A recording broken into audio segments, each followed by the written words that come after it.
அடுத்த செய்தி உங்களுக்கு மிகவும் பிடித்த ஒரு சம்பந்தமான ஒரு செய்தி. அவர் வந்து அமைச்சராக இருக்கக்கூடிய வன்னியரசு அவர்கள்.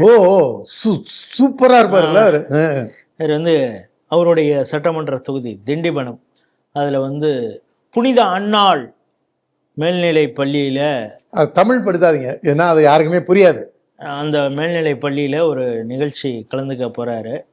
அங்கே போனவுடனே சீஃப் கெஸ்ட் வரும் பொழுதெல்லாம் அந்த ஸ்கூலில் வந்து ஒரு பேரட் மாதிரி நடக்கும். ஸ்கவுட் பாய்ஸு, என்சிசி, என்ஆர்சி இவங்களெல்லாம் வச்சு பண்ணுவாங்க. அப்படி ஸ்கவுட் பாய்ஸை வச்சு அவருக்கு வந்து சல்யூட் பண்ணியிருக்காங்க. அமைச்சரே நம்ம வீடு ஸ்கூலுக்கு வராரு அப்படின்னு. அதில் போகும்பொழுது எப்பொழுதுமே வந்து ஸ்கவுட்டில் வந்து ஒரு கோஷம் ஒன்று உண்டு. ஜெய்ஹிந்த் ஸ்ரீமான், வந்தவர் கணம் பொருந்திய மனிதர் அப்படின்னு அவங்க தப்பாக நினச்சிட்டு ஸ்ரீமான் அப்படின்னு பட்டு கொஞ்சம் அப்படின்னு. இவர் என்ன நினச்சிட்டாரு, இது ஸ்ரீராம் அப்படின்னு இவர் நினச்சிட்டாரு. ஜெய் ஸ்ரீராம்னு ஒரு கிறிஸ்தவ பள்ளியிலே வந்து கோஷம் போடுறாங்க. அதுவும் ஸ்கவுட்டுக்குள்ளார ஆர்எஸ்எஸ் பூந்துருச்சோ அப்படிங்கிற ஒரு டவுட்டோடலாம் அவர் பேச ஆரம்பிச்சிருக்காரு. அதுக்கு வரலாறுன்னு ஏதோ நீட்டி முளைக்கி பேசியிருக்காரு. இதை வந்து நயினார் அவர்கள் கிண்டலாக கண்டன அறிக்கையை வெளியிட்டிருக்காரு. அவருக்கு ஜெய்ஹிந்துக்கும் ஜெய் ஸ்ரீராமுக்கும் வித்தியாசம் தெரியலன்னு நீங்கள் எப்படி பார்க்குறீங்க? ரொம்ப தமாஷா பார்க்குறேன். ரொம்ப என்ஜாய் திஸ். நம்மளுக்கு வந்து வர வர நம்மளை ஒரு சாடிஸ்டாவே இந்த கும்பல் ஆக்குது. நம்ம அடுத்தவனுடைய துன்பத்தில் இன்புறுதல் இருக்குல்ல, அது வந்து இந்த அரசியல் ரீதியாக பார்க்கும்போது எனக்கு வந்து திமுக, இந்த இஸ்லாமிய அடிப்படைவாத இயக்கங்கள், கிறிஸ்துவ மிஷினரிகள், இந்த மிஷினரிக்கு சாதகமாக இருக்கிறவங்க கூடியவங்க, அந்த கால் டாக்ஸி தலைவர், ஓலா யூபர் வாயர், அருமை அண்ணன் மரியாதைக்குரிய திருமா, இவங்களெல்லாம் கதரும்போது எனக்கு அப்படியே காதில் ரொம்ப அப்படியே ஜாலியாக ஐ என்ஜாய் தட் மொமெண்ட். இப்போ அதே மாதிரி தான் இப்போ வந்து அவர் பேர் என்ன, வன்னியரசு. அவர் வன்னியரசுக்கு அவருக்கு எந்த அளவுக்கு அவருக்கு மனநோயால பீடிக்கப்பட்டிருக்காரு பாருங்க. ஜெய் ஸ்ரீ, அவர் என்ன ஸ்ரீமான், ஜெய் ஸ்ரீமான், ஜெய்ஹிந்த் ஸ்ரீமான். அரவர காதல விழுறவனுக்கு கூட ஜெய்ஹிந்த் ஸ்ரீமான் அப்படிங்கும்போது ஜெய் ஸ்ரீராம்னு காதல விழாது. என்னமோ சொல்றாங்க, அது என்னங்கன்னு ஒரு தடவைக்கு 2 தடவையா கூப்பிட்டு கேட்டுட்டு கண்டிச்சு பேசியிருக்கலாம். ஆனா அந்த ஜெய் ஸ்ரீராம்னு கேட்ட உடனே அவருக்கு ஒரு பதட்டம் வருது பாருங்க.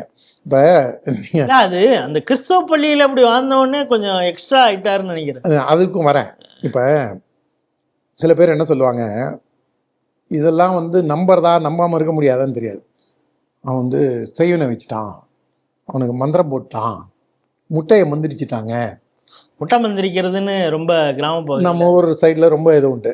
அப்புறம் போய் இதில் விருதாச்சலம் பக்கத்தில் குளஞ்சியப்பர் கோவிலில் காசு வெட்டி போட்டான் அப்படிங்கிற ஒரு பழமையான நம்பிக்கைகள் பலது உண்டு. நான் நம்பிக்கையை கொச்சப்படுத்தலை, இருந்தாலும் அதில் எனக்கு ஏற்பட்ட ஒரு சில அனுபவங்களை சொல்லும்போது, நான் கந்தசஷ்டி கவசம் பாட்டு போட்டேங்கி, அதை போட்டவுடனே அந்த வீட்டில் இருக்கிறவங்கலாம் வந்து நிறுத்து இந்த பாட்டை ஏன் போடாத அப்படின்னு பிரச்சனை பண்ணாங்க.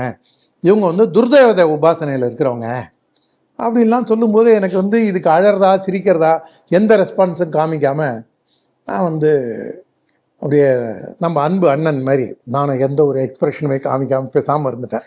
இப்படியும் ஆட்டாமல் இப்படியும் ஆட்டாமல் அப்படியே அது ரொம்ப கஷ்டம். நீங்கள் அந்த முகத்தில் வந்து ஒரு எக்ஸ்பிரஷனே காமிக்காமல் இந்த மாதிரி விஷயங்களுக்கெல்லாம் நீங்கள் அப்படியே இருந்தீங்கன்னு வச்சுக்கலாம், நம்மளுக்கே செய்வனை செஞ்சுட்டாங்க போல இருக்குது அப்படின்னு வேறு நினச்சிப்பாங்க. அது ஒரு விதமான சில பேருக்கு வந்து பிளாக் மேஜிக் அப்படின்லாம் சொல்லி இது பண்ணுவாங்க. இது நம்ம நிறையா கொஞ்சம் இதுக்குள்ளேயே போனேன்னு வச்சுக்கலாம். சில பேர் வந்து என்னதானே சொன்னேன்னு பாஞ்சி வந்து அப்புறம் ஃபோனில் சண்டை போடுறவங்கலாம் இருக்காங்க. இந்த மாதிரி விஷயங்கள் போகுது. அதனால அதுக்கு அடுத்த ஸ்டேஜுக்கு போகல, இன்னும் இதுக்குள்ளேயே இருக்குது பல விஷயங்கள். அதை வந்து நான் ஒரு மூட நம்பிக்கை அது எப்படிங்க முடியும் அப்படின்னு நான் சொல்லும்போது உங்களுக்கு தெரியல, உங்களுக்கே யாரோ வச்சுட்டாங்க தெரியுமா, ஏன் உங்களுக்கு தொடர்ந்து இந்த 10 வருஷம் 15 வருஷமாக பிரச்சனை வருது?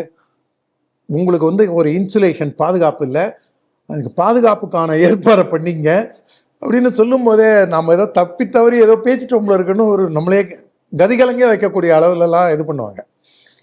கிட்டத்தட்ட அந்த மனோநிலைக்கும் இந்த வன்னியரசு மனோநிலைக்கும் பெரிய வித்தியாசம் கிடையாது. வன்னியரசு மனநோயால் பீடிக்கப்பட்டிருக்கார்.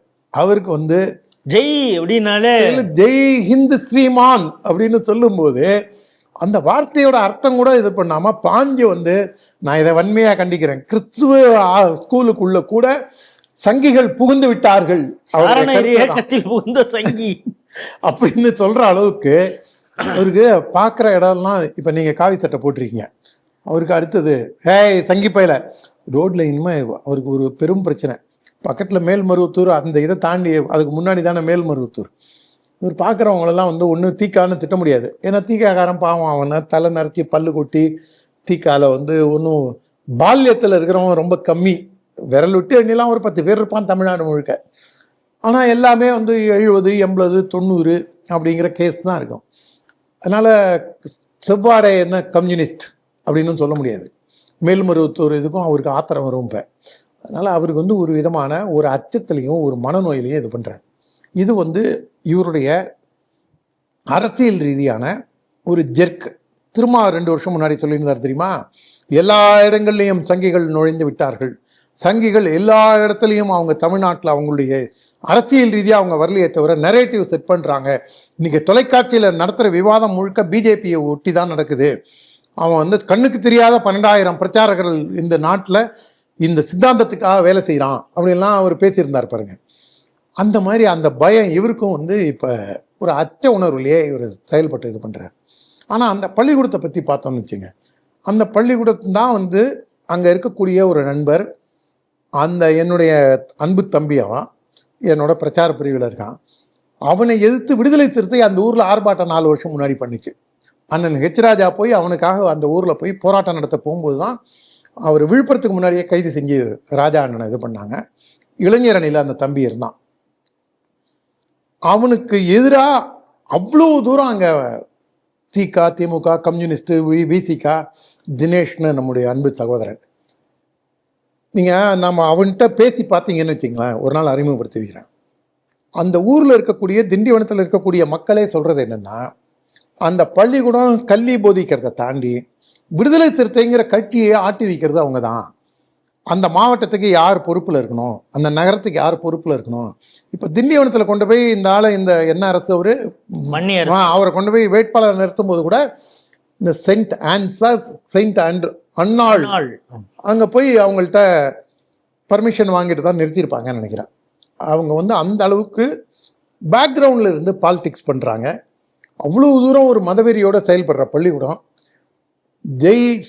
ஜெய் ஹிந்த் ஸ்ரீமான் அப்படின்னு சொல்லும்போது ஒரு 6 அறிவு உள்ள ஒரு மனிதர், ஒரு நம்ம அமைச்சர், மாண்புமிகு அமைச்சர், நமக்குமான அமைச்சரும் கூட. அதனால் அவரை நம்ம வந்து தப்பித்தவரை கூட நம்ம அவரை எதுவும் சொல்லிடக்கூடாது. நல்ல அறிவாளியாக இருக்கக்கூடியவர். அதில் கொடுமை என்னன்னா, அந்த பசங்க அவர் வந்து ஜெய் ஹிந்த் ஸ்ரீமான் மரியாதைக்குரியவருங்கும் போது நீங்கள் அதை சொல்லும் போது எனக்கு என்ன ஞாபகம் வந்ததுன்னா, அவருக்கு இந்த இடத்துல ஒரு பள்ளம் ஒன்று இருக்கும். அது ஏன் உனக்கு அந்த பள்ளம் வந்ததுன்னு அவரை கேட்டால் அவர் இப்படி தான் சொல்லுவார். 2002 இந்த அம்மா ஜெயிலில் வச்சு லாடம் கட்டிடுச்சு. ஜெயலலிதா முதல்வராக இருந்தபோது இவருடைய பெயர் வேற பெயர். இவருடைய பெயர் என்ன அப்படின்னு கேட்டிங்கன்னா, எனக்கு பிறக்கும் போதே வன்னியரசன் தான் பேர் வச்சாங்க அப்படின்னு வேற சொல்லிப்பாரு. ஒரு நெறியாளரும் கேட்டார், அது எப்படிங்க பிறக்கும் போதே நீங்கள் போராட்டவாதி ஈழத்துக்காக போராட போகிறீங்கன்னு தெரியும். இல்லைங்க, அதான் என் பேருன்ட்டார். இவர் பேர் வேற பேர். இவர் வந்து அங்கே நின்னதே ஒரு பட்டியலின இந்துக்களுக்கு கிடைக்க வேண்டிய, பட்டியலினால இந்து தான், இந்துக்களுக்குள்ள தான் பட்டியலினவர் போய் ஒரு பொய்யான சர்டிஃபிகேட்டை கொடுத்து ஜெயிச்சு வந்தவருக்கு. அதனால் எதாக இருந்தாலுமே இவருக்கு பொய் பித்தலாட்டம் எதாவதையும் தெரியுது. I love it. இதே மாதிரி இன்னும் கொஞ்சம் அவருக்கு பயம் இன்னும் ஜாஸ்தியாக ஏற்படணும். அந்த கிளியிலேயே அந்த அச்சத்திலேயே அவர் இருந்து பார்க்குற இடம்லாம் பாஜக, பார்க்குற இடம்லாம் ஜெய் ஸ்ரீராம், பார்க்குற இடம்லாம் வந்தே மாதரம், பார்க்குற இடம்லாம் பாரத் மாதா கி ஜெய், பார்க்குற இடம்லாம் ஒரு காவி மயம் அப்படின்னு அது மேலும் மேலும் வன்னியரசு இப்படி புலம்பணுங்கிறது தான் என்னுடைய அன்பான ஒரு வேண்டுகோள்.